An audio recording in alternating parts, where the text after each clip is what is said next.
13-year-old Asian girl stuns the courtroom with a legal argument. Even the judge turns pale. Picture this.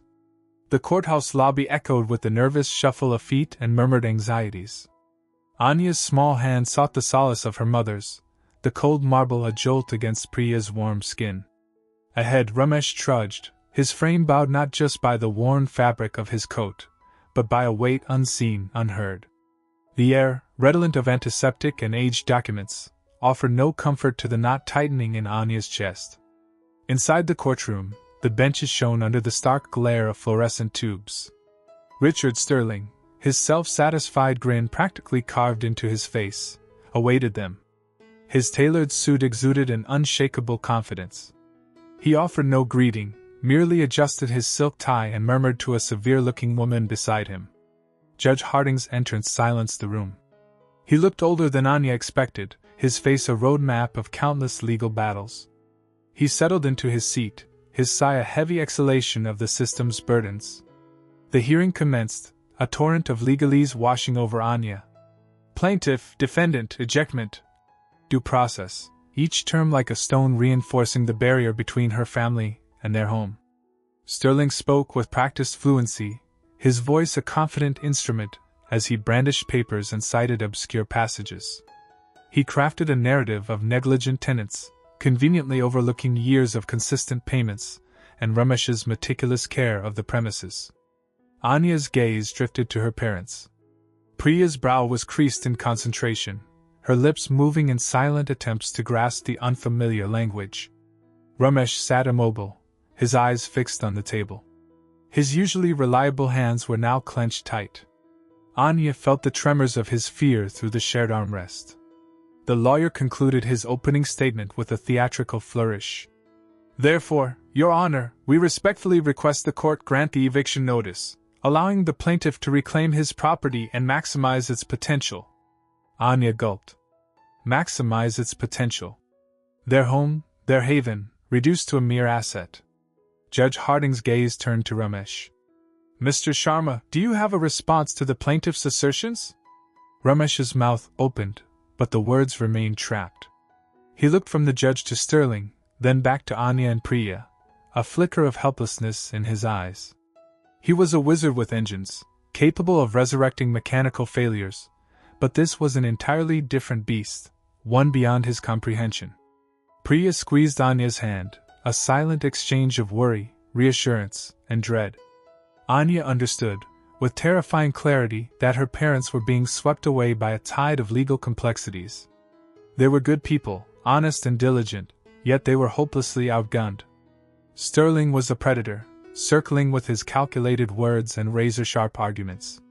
Judge Harding cleared his throat, the sound amplified in the expectant silence. Mr. Sharma, are you represented by legal counsel? Ramesh shook his head, the gesture heavy with defeat. The judge sighed, a sound that resonated with Anya's own growing despair. Very well.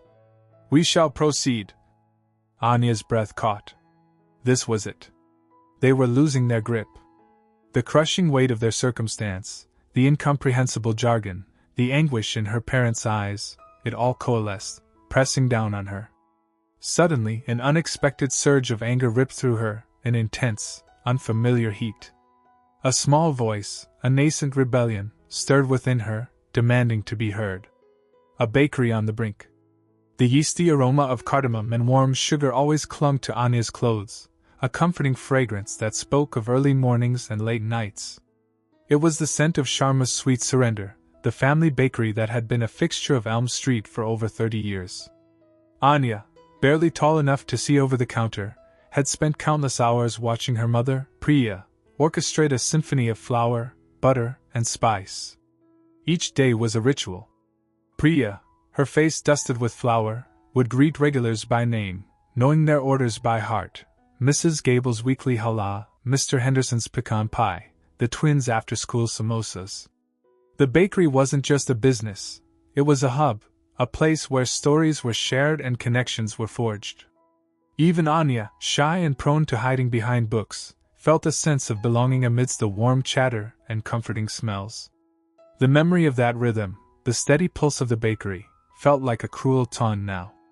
The official-looking envelope, delivered by a grim-faced courier, had shattered the peace like a dropped tray of pastries. An eviction notice. 30 days.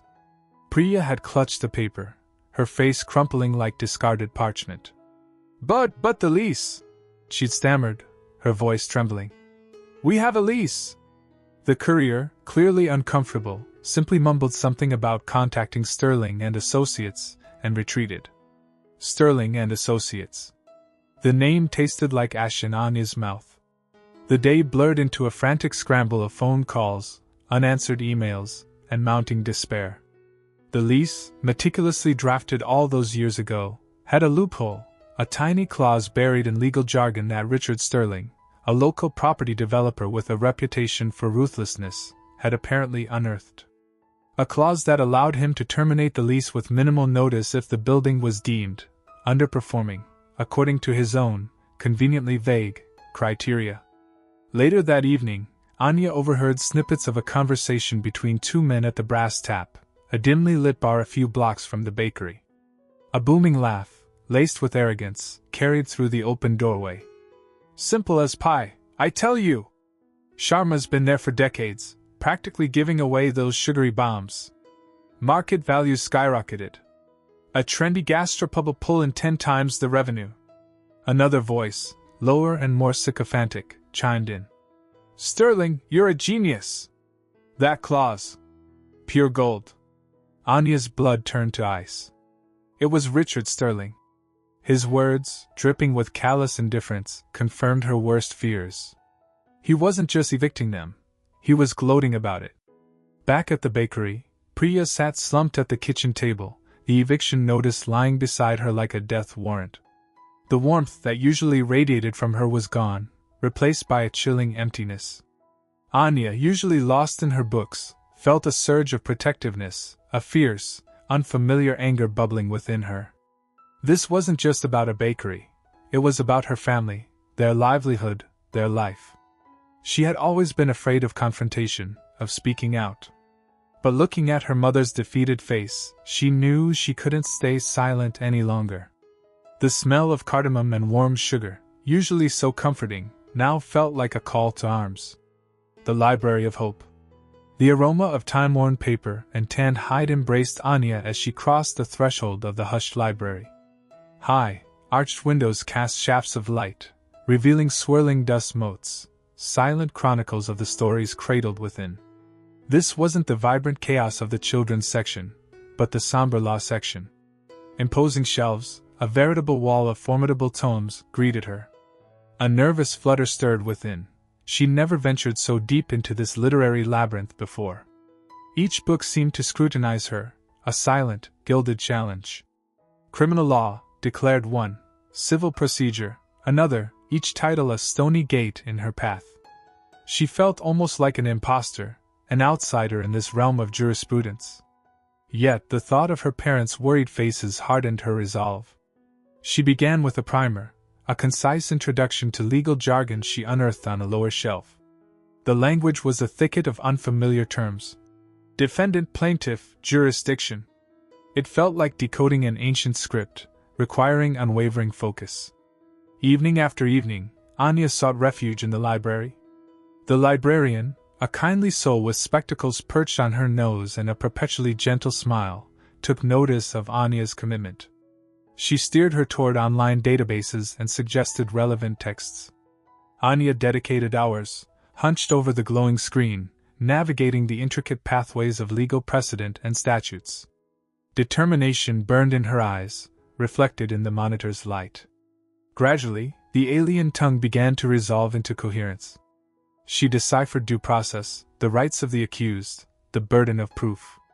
Abstract concepts, once daunting, began to solidify, forming a framework she could finally grasp. She scribbled furiously, filling a notebook with definitions, case briefs, and her own evolving understanding. One night, immersed in property law, Anya encountered a case that resonated deeply. A family unjustly evicted due to a minor lease technicality. The parallels to her own family's plight were striking. As she absorbed the judge's rationale, a spark of hope flickered. The judge had sided with the family, invoking fairness, and the need to protect vulnerable tenants. Anya shut the laptop, her pulse quickening. Could this be it? The solution to saving her family's home? A wave of apprehension threatened to engulf her, yet a stronger tide of determination surged through. She knew the road ahead was long, but for the first time since the eviction notice, a fragile hope bloomed, a life raft in the tempestuous sea of her family's crisis. The library, once intimidating, was now her haven, a place where knowledge was currency, and hope, a story yet to unfold. The hidden clause. Sunbeams, thick with suspended dust, speared through the lone attic window, spotlighting the aged property agreement. Anya's finger followed the spidery script, each syllable a potential buoy in a sea of trouble. For hours she'd been marooned up here, the air thick with the scent of bygone eras, the silence punctuated solely by the frantic drumbeat of her pulse. The echo of her mother's despair, the stark portrait of her father's defeated posture, haunted her still. She had to unearth something. Anything at all. Most of the document had already been relegated to the realm of irrelevance. Boilerplate dealing with mineral exploitation, utility rights of way, livestock ordinances that were meaningless both to them and prior landowners. Yet she drove herself onward, reading anew, line after wearying line, her vision blurring, her spine protesting.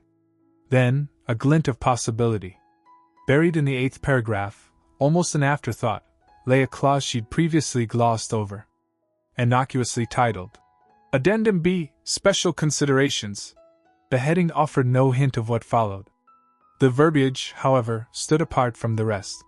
In the event of unforeseen circumstances rendering the primary dwelling uninhabitable, the contiguous parcel identified as Section Gamma, Subunit Delta, shall revert to the perpetual usufructuary control of the Sharma family, descendants and assigns, for the express purpose of constructing a temporary residence, not to exceed 500 square feet, until such time as the primary dwelling is restored to habitable condition. Anya gasped, her breath caught in her throat. Usufructuary. The term stirred a faint memory, a fleeting image from a late-night documentary on ancient Roman land law. Possession. Short-term dwelling. Could this be it? Could it truly signify a right to erect a modest shelter on the neighboring, currently bare, plot? She reached for the battered legal dictionary, a legacy from her grandfather. The definition confirmed her hope. Usufructuary. The right to enjoy the use and advantages of another's property without damage or alienation. Her spirit surged. Not ownership, no, but a purchase, a foothold. But the words began to blur before her. Unforeseen circumstances. Would the catastrophic landslide qualify? Habitable condition. How would they measure that? And temporary residence, not to exceed 500 square feet. 500 square feet was hardly palatial, yet it would be a sanctuary, a place for nourishment, rest, security. A surge of giddiness threatened to overwhelm her. The clause resembled a labyrinth of legal language, its significance veiled in intricacy. Even granting its applicability, how could they possibly sway a judge, especially against Mr. Hawthorne's formidable legal team? Doubt resurfaced, gnawing at her resolve. This wasn't a simple resolution, no miracle cure. It was a precarious, ambiguous glimmer, easily extinguished. Yet, beneath the apprehension, a spark of resolve flared. She wouldn't relinquish it. This clause, this arcane, almost concealed clause, constituted their singular chance.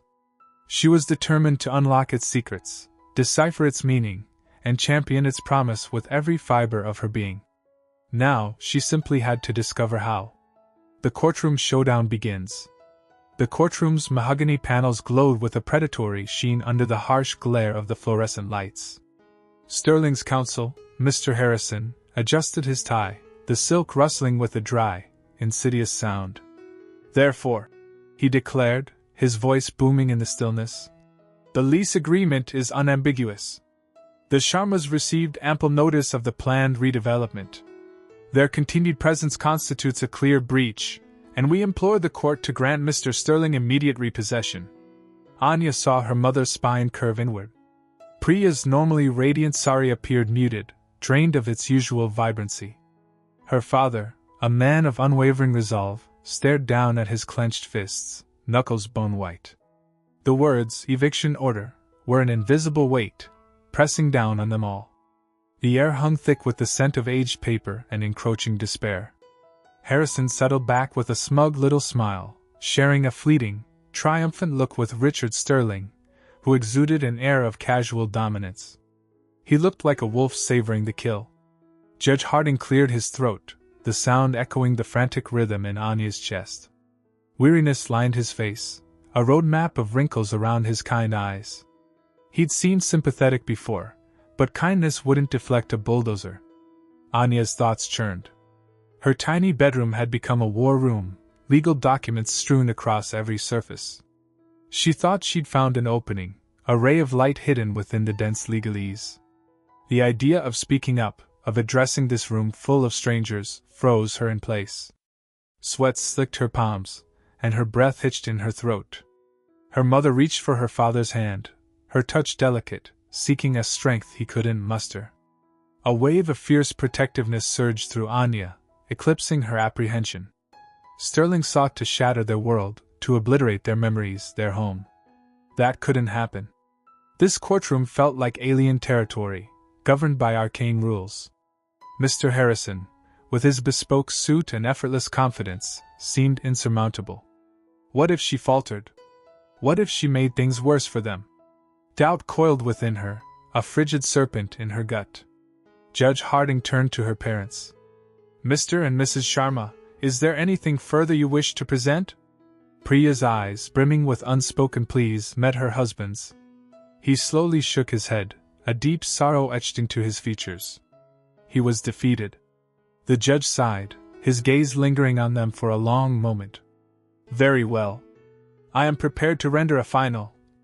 The screech of Anya's chair against the floor shattered the silence, drawing every eye in the room. Her pulse hammered in her ears, a roaring tide threatening to overwhelm her. It was now or never. A voice in the silence. The lawyer, Mr. Harding, droned on, his words a numbing hum in the sterile courtroom. Anya felt her mother's hand tremble in her own. Priya's downcast eyes were fixed on some invisible point on the polished floor, her shoulders slumped in defeat. Richard Sterling, the man who wanted to take their home, sat across the aisle, a smug satisfaction etched onto his face. His tailored suit seemed to radiate an oily confidence, a predator certain of his kill. A wave of nausea churned in Anya's stomach. Harding's arguments felt weak, diluted, like tea left to steep too long. He spoke of mortgages and defaults, of legal obligations and binding contracts. But he didn't speak of home, of the jasmine that climbed the porch trellis, of the worn spots on the living room rug where she and her brother had played as children. Anya swallowed, her throat tight. This wasn't right. She couldn't let them lose everything without a fight. The thought, a tiny spark at first, flared into a burning determination. Before she could second-guess herself, Anya stood. The scrape of her chair against the linoleum echoed in the sudden silence. Every head in the room swiveled toward her. Her mother gasped, her grip tightening painfully on Anya's hand. Mr. Harding stopped mid-sentence, his mouth agape like a landed fish. Even Sterling seemed momentarily stunned, his smugness faltering. Your Honor, Anya said, her voice barely a whisper. She cleared her throat, trying to ignore the frantic pounding of her heart. Your Honor, may I say something?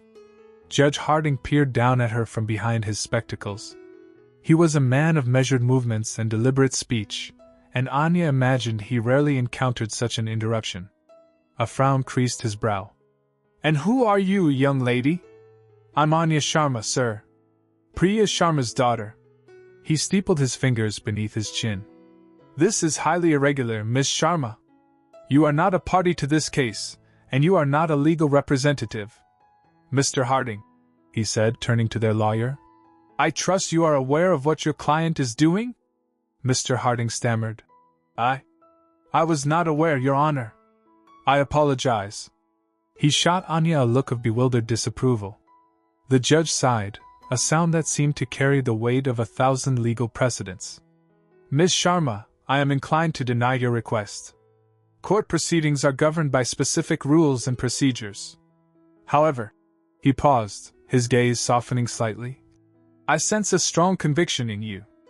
I will allow you a brief statement, but I caution you, it must be relevant to the case and presented with respect. Understand? One outburst, one inappropriate remark, and I will have you removed from the courtroom. Is that clear? Anya nodded, her heart still hammering but a surge of hope coursing through her veins. Yes, Your Honor. Thank you. The unlikely advocate. But I'm not a lawyer, Anya stammered, her voice barely audible above the rustle of papers and murmurs in the gallery. Judge Harding, his brow furrowed, leaned forward. Miss Sharma, you have been granted leave to represent your family. Proceed. Anya swallowed, her throat suddenly dry. Richard Sterling, the opposing counsel, smirked, a predatory glint in his eyes. He was used to intimidating much more seasoned opponents. He probably thought this was a joke. She took a shaky breath and adjusted the oversized glasses that kept slipping down her nose. Article 12, subsection D, of the original Township Charter, she began, her voice gaining strength with each word, states that any structure built before 1900 and continuously inhabited by the same family for 3 generations or more is exempt from rezoning ordinances, provided that the structure does not pose a demonstrable hazard to public safety. A ripple of confusion spread through the courtroom. Sterling visibly stiffened. That clause, it was obscure, buried deep within the antiquated document, rarely invoked. He hadn't considered it. He'd been so confident, focusing on the more recent zoning regulations. The Sharma house, Anya continued, her gaze fixed on Judge Harding, was built in 1892. My family has lived there since my great-grandmother emigrated from India. We meet both conditions. Sterling scoffed, rising to his feet. With all due respect, Your Honor, this is preposterous. A child interpreting archaic legal jargon? This clause is clearly intended for historical preservation, not this. And what about the structural report? The house is riddled with issues. Anya anticipated this. The structural report, she countered, her voice surprisingly firm, cites cosmetic damage, not structural instability. The foundation is sound. The electrical wiring has been updated. And as for the intent of the clause, it speaks of continuous habitation, a clear acknowledgement of the value of established families within the township. Are we to disregard the intent of the founders simply because it inconveniences a developer? Sterling spluttered, his face reddening. Irrelevant. The current zoning laws supersede any antiquated clause. This is a clear attempt to circumvent due process with childish fantasies. With respect, Mr. Sterling, Anya retorted, her voice cutting through the air. The Township Charter is the foundational document upon which all subsequent laws are based. To disregard a clause within it sets a dangerous precedent. It suggests that any law, no matter how long-standing, can be arbitrarily dismissed if it becomes inconvenient. She paused, her gaze sweeping across the silent courtroom. Is that the kind of legal system we want? Judge Harding, his expression unreadable, steepled his fingers. A hush fell over the gallery. Every eye was on Anya. The air crackled with tension. Even Sterling seemed momentarily taken aback, his carefully constructed facade of confidence cracking. Anya, the quiet, unassuming girl who always sat in the back of the class, had somehow, improbably, cornered him. He glanced towards the gallery, searching for the support he knew he would no longer find. Weighing the scales of justice. Richard Sterling advanced, a predatory gleam in his eyes. Miss Sharma, he drawled, his tone a silken threat meant to unnerve. Such fervor. Commendable for one so green. But the law deals in facts, not feelings. Are you certain you wish to pursue this? It could become regrettable. The implied warning hung heavy, like a shroud. Anya's breath caught. She sought her mother Priya, whose face was a mask of worry. But then came a near imperceptible nod, a silent surge of courage that fortified Anya's resolve. Steeling herself, she met Sterling's gaze head-on. The law should be a shield for the vulnerable, Mr. Sterling. Not a weapon for the powerful. Sterling's lip curled, But Anya moved forward, reclaiming her space at the podium. This was it. She started deliberately, her voice growing stronger with each syllable.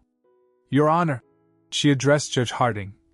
This is not a case of mere legal technicalities. It concerns the very bedrock of a family's life, their haven. It's about displacing them over an amount that barely registers on Mr. Sterling's client's ledger. Anya gestured towards her mother, sitting ramrod straight, hands clasped tight.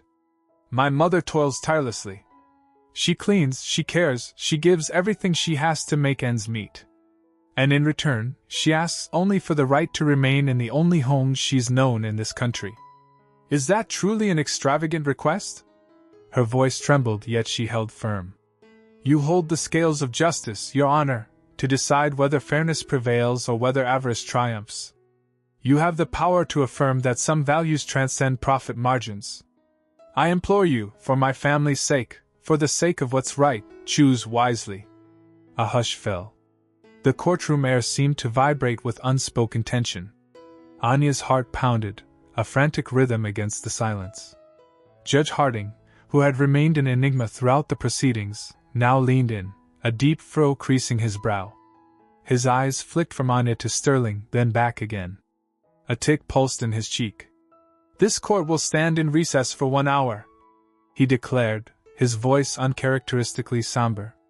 The gavel struck, its sound sharp and definitive, as he stood and retreated through the door behind the bench. A wave of murmurs rippled through the room. As Anya returned to her mother, Priya enveloped her in an embrace, fierce and tender. You were extraordinary, Anya, she whispered, tears lacing her voice. I've never been so proud. A ruling and a revolution. The air in the courtroom felt leaden, a heavy stillness punctuated only by the faint hum of the ventilation. Priya's grip on Anya's hand was a vice, her knuckles stark against Anya's skin.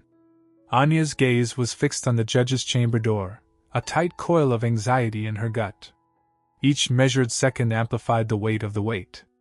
Stealing a glance at Richard Sterling, she saw his face a rigid tableau of suppressed anger. His eyes met hers, and a predatory smile flickered across his face, sending a shiver down her spine. The door creaked open. Judge Harding entered, his expression inscrutable. He took his seat, adjusted his spectacles, and cleared his throat, the sound resonating in the hushed space. Regarding Sterling Enterprises versus Sharma family, he announced, his voice carrying authority. This court has diligently examined the presented evidence. He paused, his gaze settling on Anya. Ms. Sharma's interpretation of the lease's historical underpinnings, particularly concerning the original intentions for property use and community welfare, presents a persuasive case. Anya's breath caught in her throat. While Mr. Sterling's argument hinges on a narrow interpretation of the existing contract, the court deems such a reading incompatible with the foundational spirit of the agreement, and would inflict unwarranted hardship on the defendant. He readjusted his glasses. Therefore, Judge Harding declared, his words ringing with resolve, the eviction order is hereby rejected. A wave of astonished murmurs rippled through the room. Priya sobbed with relief, engulfing Anya in an ardent embrace. A tidal wave of release washed over Anya, nearly sending her to her knees. She'd won. Incredibly, she'd actually won. Richard Sterling surged to his feet, his face a mask of apoplectic fury. This is an outrage, he thundered, his voice booming in the now stirring courtroom. A complete perversion of justice. I will appeal. Judge Harding's gavel slammed down, its report sharp and final. Mr. Sterling, you are out of order. This court is adjourned. As the courtroom emptied, Anya found herself surrounded by a jubilant throng. Neighbors, friends, even unfamiliar faces, offered their congratulations. Mrs. Rodriguez, the baker from down the street, pressed a still warm loaf into Anya's hands, tears sparkling in her eyes. You saved us, child, she breathed. You restored our hope. The news traveled at lightning speed. By dusk, a small throng had congregated outside the Sharma's apartment building, chanting Anya's name and brandishing homemade signs. Someone had even lit a small bonfire in the parking area, its flames dancing against the darkening sky. Anya, overwhelmed yet strangely invigorated, stood on the cramped balcony, waving tentatively. She spotted Mr. Lee, the dry cleaner, holding a boombox aloft, blasting Bollywood music. The following morning, a reporter from the local paper arrived, eager to interview the young legal mind who conquered the odds. Anya, still reeling from the previous day's euphoria, consented, despite the nervous prickle of sweat on her palms at the thought of another public appearance. High above the city in his penthouse office, Richard Sterling slammed his fist against the polished expanse of his mahogany desk, sending papers flying. "Incompetent buffoons!" he roared at his legal team. "You were outmaneuvered by a child. This isn't over. It's merely the opening salvo. Find a loophole. By any means necessary." Below, the city lights winked with deceptive innocence, mirrored in his burning gaze.